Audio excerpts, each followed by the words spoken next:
बेटा, आज हम करेंगे इलेक्ट्रिकल प्रॉपर्टीज में ही बैंड थ्योरी। थ्योरी का नाम क्या है?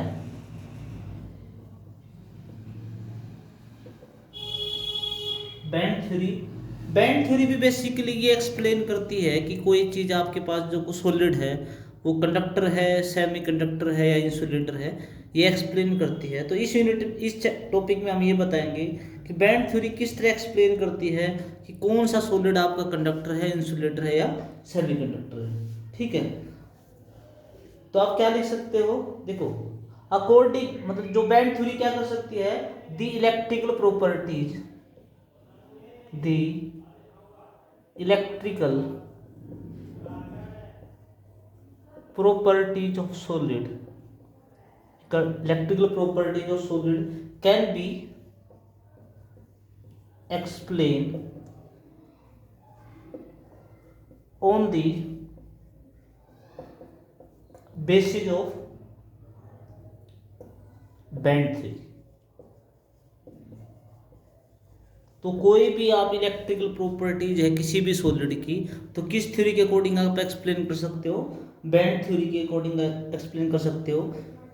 देखो, यहाँ पर किसी भी सॉलिड में दो तरह के बैंड्स होते हैं। इन बैंड थ्योरी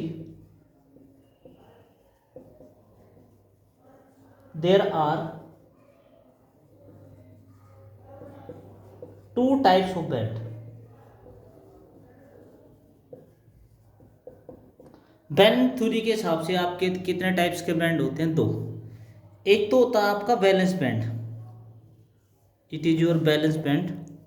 आप इसको क्या बोलते हो? Balance band. और एक आपका इससे हायर एनर्जी का बैंड होता है जिसको बोला जाता है कंडक्शन बैंड। क्या बोला जाता है इसको? Conduction band. तो बैंड थ्योरी के अकॉर्डिंग आपके दो तरह के बैंड होते हैं किसी भी सॉलिड में। एक वैलेंस बैंड होता है, एक क्या होता है आपका? Conduction band. Valence band is filled with electron. Valence band is filled with electron. Valence band में क्या होते हैं? इलेक्ट्रॉन्स फिल्ड होते हैं। ठीक है, कंडक्शन जो बैंड है उसमें इलेक्ट्रॉन्स नहीं होते। वैलेंस बैंड से इलेक्ट्रॉन, जो वैलेंस बैंड से इलेक्ट्रॉन किस में मूव करते हैं? कंडक्शन बैंड में मूव करते हैं। तभी इलेक्ट्रिकल कंडक्टिविटी आती है। जब आपके इलेक्ट्रॉन वैलेंस बैंड से कंडक्शन बैंड में जाते हैं तो क्या होती है, इसके अंदर किसी भी सॉलिड के अंदर क्या आती है? इलेक्ट्रिकल कंडक्टिविटी आती है अकॉर्डिंग टू बैंड थ्योरी। तो मेन है कि इनके बीच में गैप कितना होता है। हमेशा वैलेंस बैंड और कंडक्शन बैंड में, अलग अलग सॉलिड में, हमेशा इन दोनों के बीच में क्या मिलेगा? गैप मिलेगा। इस गैप को बोलते हैं फॉरबिडन गैप। इसको क्या बोलते हैं? Forbidden gap. फॉरबिडन गैप या फॉरबिडन एनर्जी गैप, ये गैप रहता है। ठीक है, अब यही फॉरबिडन गैप एक्सप्लेन करता है कि दिया गया सॉलिड आपका कंडक्टर है, सेमीकंडक्टर है या आपका क्या है? इंसुलेटर है। इसी बैंड के अकॉर्डिंग आपको बताना होता है। तो बैंड थ्योरी के अकॉर्डिंग कंडक्टर्स क्या होते हैं? देखो,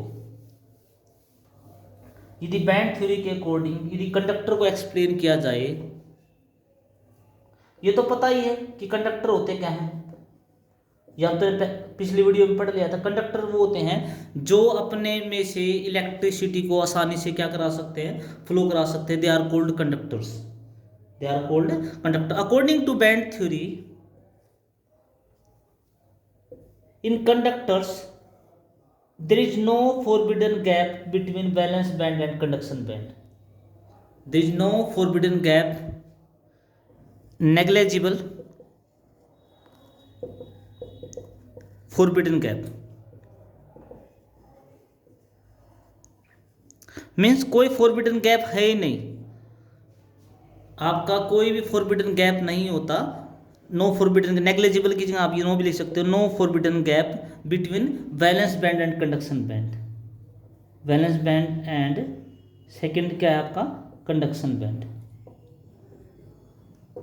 इनमें कोई एनर्जी गैप नहीं। तो जो वैलेंस बैंड में इलेक्ट्रॉन हैं बल्कि ओवरलैप कर जाते हैं, मतलब थोड़ा सा अंदर की तरफ भी आ जाता है कई बार वैलेंस बैंड और कंडक्शन बैंड एक दूसरे के ओवरलैप भी कर सकते हैं। मेटल्स में जैसे जो बहुत अच्छे कंडक्टर होते हैं उनमें ओवरलैप भी कर जाते हैं। गैप की तो बात छोड़ो, they are overlap to each other. तो electron can easily move in the conduction band. तो जो कंडक्टर्स के अंदर valence band can easily move in conduction band, so conductors can flow electricity very easily. इसलिए कंडक्टर्स जो होते हैं अपने अंदर बहुत आसानी से इलेक्ट्रिसिटी क्या करा सकते हैं, फ्लो कर सकते हैं। तो क्या होगा, तो कंडक्टर्स क्या होंगे, no forbidden gap, no forbidden gap between valence band and conduction band, so electrons easily flow from valence band to conduction band.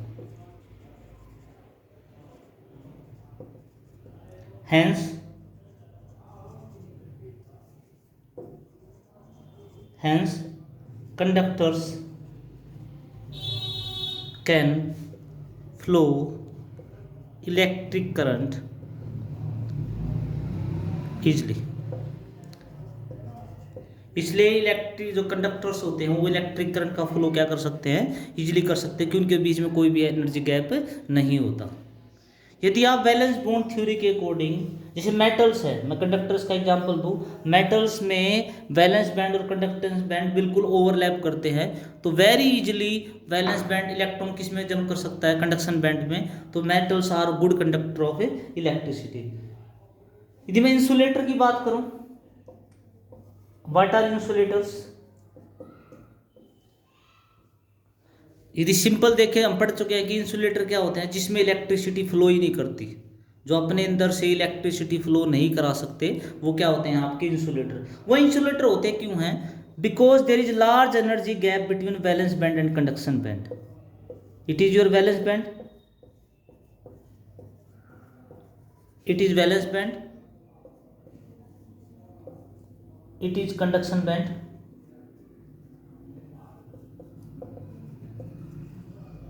It is conduction band, it is filled with electron, but this gap is very large.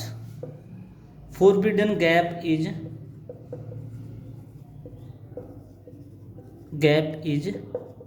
very large। तो forbidden gap क्या होगा, बहुत ज़्यादा होगा। तो electron can not easily move to valence band to conduction band. तो आपके valence band से कंडक्शन बैंड के अंदर इलेक्ट्रॉन ईजिली मूव नहीं करते, इसलिए कंडक्ट जो इंसुलेटर होता है they do not conduct electricity, इसलिए वो क्या नहीं करते, इलेक्ट्रिसिटी कंडक्ट नहीं करते। तो आप लिख सकते हो इसके बारे में, इसके बारे में मेन पॉइंट क्या है इंसुलेटर में, large forbidden gap between valence band and conduction band, so no flow of electron, so no flow of electrons from valence band to conduction band, valence band to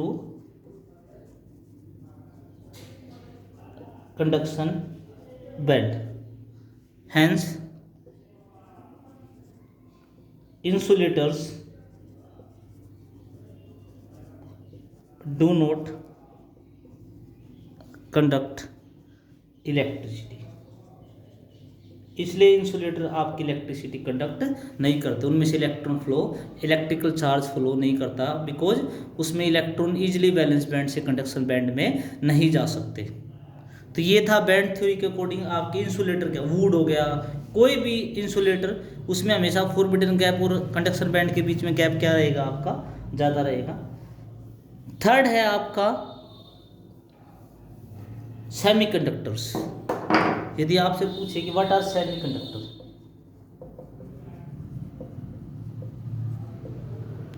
semiconductor आप पहले ही पढ़ चुके हो, जिसमें conductivity metal और non metal के बीच की हो।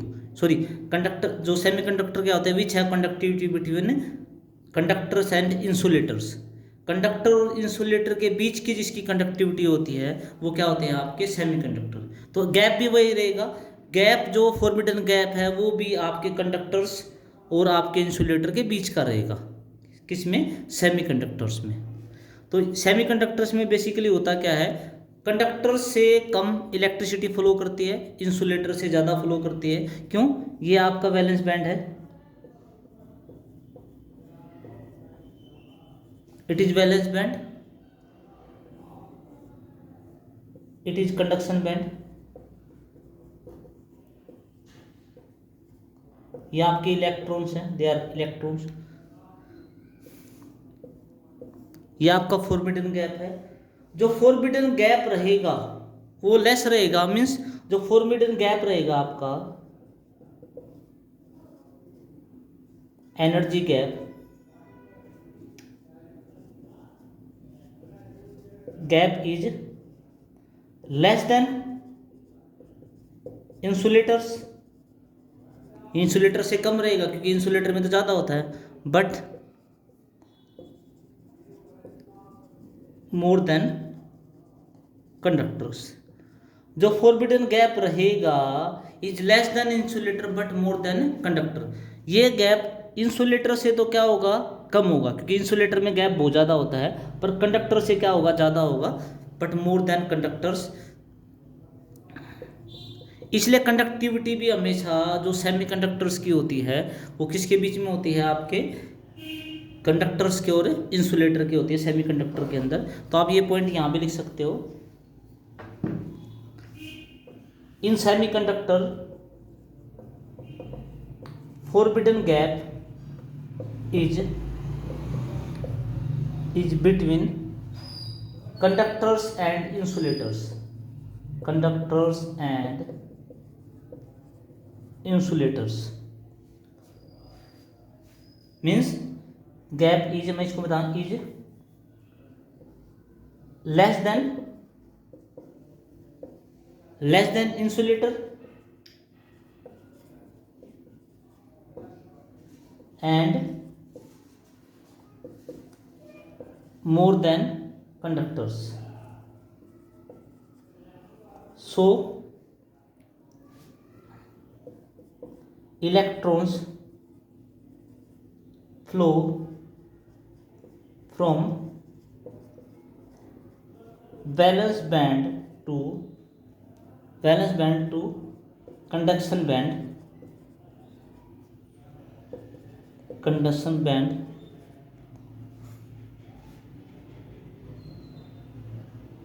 or electrons move from valence band to conduction band not easily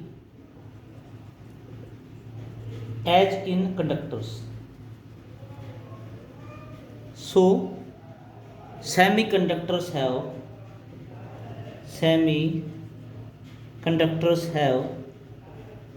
conductivity between conductors and insulators. तो कंडक्टिविटी किसके बीच में होगी, आपके कंडक्टर्स और इंसुलेटर के बीच में होगी। वैसे सेमीकंडक्टर्स में इलेक्ट्रिसिटी बहुत कम फ्लो करती है, बट हम सेमीकंडक्टर्स के अंदर चेंज लाके उसको हीट करके या इम्प्योरिटी के थ्रू सेमीकंडक्टर में कंडक्टिविटी बढ़ाई जा सकती है। तो इम्प्योरिटी जब आप ऐड करते हो तो सेमीकंडक्टर की दो टाइप आती है, एन टाइप और पी टाइप सेमीकंडक्टर आते हैं, वो आपकी नेक्स्ट वीडियो में कवर हो जाएंगे।